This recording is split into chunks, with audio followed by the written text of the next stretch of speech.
নেটওয়ার্কের। এখানে আসা থেকে সৈকতের phone totally out of service. ভাবতে অবাক লাগে, এরা তাহলে বাইরের মানুষের সঙ্গে যোগাযোগ করে কি করে? সৈকত অবশ্য পরে জানতে পেরেছে যে যদি বাইরে কোথাও ফোন করার দরকার হয়, নৌকা করে 5 কিলোমিটার এগিয়ে গিয়ে রামপুর বাজার, ওখান থেকেই নাকি ফোন করতে হয়। তাছাড়া বাজার ঘাট সমস্ত কিছু দৈনন্দিন জিনিসপত্র রামপুর বাজার থেকেই নাকি আসে। এখানে একটি মাত্র ইঞ্জিন লাগানো ভটভটি তাও সারাদিনে একবারই যাতায়াত করে। কানাই নামের কাজের লোকটা টুকটাক কাজ গুছিয়ে চলে গেছে বাজার করতে। সৈকত অবশ্য বলে দিয়েছে যে 2-4 দিনের বাজার যেন একসঙ্গে করে নিয়ে আসে, কারণ কানাইকে তার দরকার হবে। দুপুর 12টা নাগাদ কানাই এসে হাজির। সৈকত তখন তার ব্রুনিং রাইফেলটা নিয়ে একবার পরখ করে দেখছিল। এটাই এখন খুবই জরুরি। কানাই আরও 2জন মুটেকে সঙ্গে নিয়ে বাড়ির ভেতরে ঢুকল। কানাইয়ের হাতে বড় একটা মাছ। সৈকত জিজ্ঞেস করায় বলল, বড় কথা, এটা হলো মাছ পাতা মাছ। এমন করে কষিয়ে ঝাল রাঁধবো না, খেয়ে দেখবেন একেবারে মুখে লেগে থাকবে কানাইয়ের রান্নায়। সৈকত কাছে গিয়ে ভালো করে পরখ করে দেখল এটা সত্যি সত্যি বাঁশপাতা মাছই বটে। তবে শহর এলাকায় এটাকে বলে ডোবার সোল। সত্যি সত্যি কানাইয়ের হাতের গুণ আছে, মুখে লেগে থাকার মতোই রান্না করেছে বটে। খাওয়া দাওয়ার পর কানাইকে ডেকে নিয়ে ছাদের উপরে 2টো চেয়ার পেতে বসতেই সৈকত বুঝতে পারল কানাই বেশ মিশুকে লোক। নিজের সর্বস্ব দিয়ে সহযোগিতা করার চেষ্টা করেছে সে।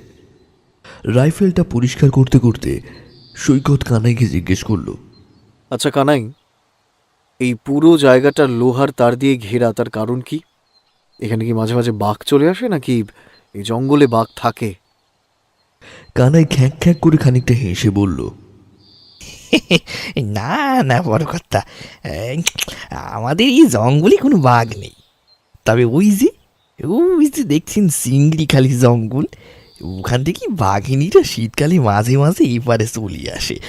তখন তো তাদের বাচ্চা দেওয়ার সময় হয় গো কথা। এই বনের মধ্যে বাঘিনীরা যখন বাচ্চা দেয়, তখন অন্য বাঘেরা যদি দেখতে পায় তাহলে সেই বাচ্চা খেয়ে ফেলবে। সেই জন্য অন্য বাঘের হাত থেকে বাঁচানোর জন্য এপারে গ্রামগঞ্জে চলে আসে।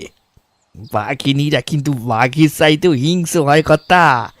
এদের সামনে যদি একবার কেউ পড়ে যায়, তখন তাদের আর সে ছাড়ে না। এই তো গেল বছরের কথা, ঘোষালদের বাপ বাজার করে বাড়ি ফিরছিল, আর পড়বিনি একেবারে বাঘের সামনাসামনি।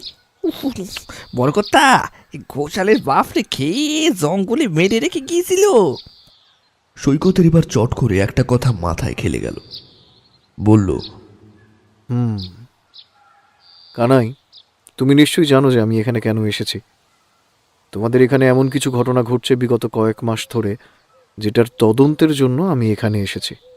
আমাকে আনঅফিসিয়াল এখানে পাঠানো হয়েছে। আমি এখানে খুব বেশি পুলিশি সহযোগিতা তো পাবো না, যা করার আমাকে নিজেকেই করতে হবে। তার জন্য আমার একজন বিশ্বাসযোগ্য লোক চাই যে সব সময় আমার সঙ্গে থাকবে। আর এটা কিন্তু খুব ঝুঁকিপূর্ণ কাজ কানাই।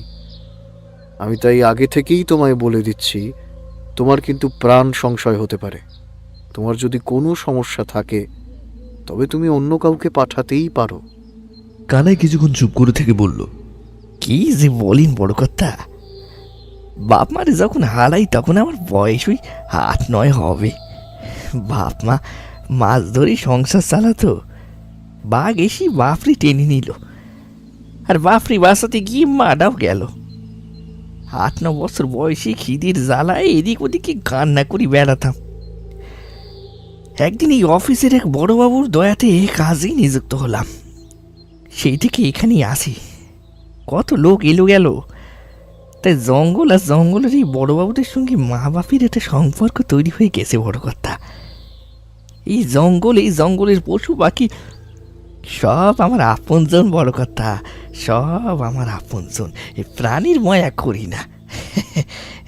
নিশ্চিন্তে থাকতে পারেন, নিজে জীবন দিয়ে হলেও কানাই আপনার সাহায্য করবে।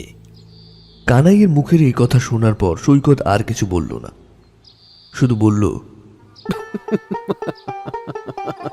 কানাই, তোমার মুখে এই বড় কর্তা নামটা কিন্তু শুনতে বেশ ভালো লাগে।